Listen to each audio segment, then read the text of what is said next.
ራእይ ሲኖርህ ችግር እንደሚበዛበት አትርሳ። አውሮፕላን ከመነሳቱ በፊት በጣም ይጮሃል። ለምንድነው? ግራቪቲው አንገቱን ነው የሚይዘው። ልትነሳ ስትል ብዙ ነገር ያስጮሃል።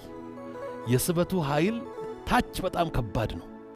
when you are down there the power of gravity is so strong አይለቅህም፣ ያስጮሃል።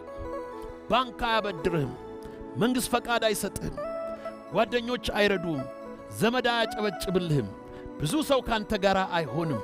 ያን ጊዜ ሁለት አማራጭ አለ፣ መተው ወይም መቀጠል። ያለ ፋይት የምታገኘው ነገር የለም። and you have to be merciless ራስህም ላይ environmentህም ላይ ከመንገድ ላይ ለማስለቀቅ ዋጋ መክፈል አለብህ። ራስህን፣ ቪዥንህን፣ ሐሳብህን፣ እቅድህን ዲፌንድ ለማድረግ መቆም አለብህ። የአቋም ሰው፣ የሥራ ሰው፣ የትጋት ሰው መሆን አለብህ።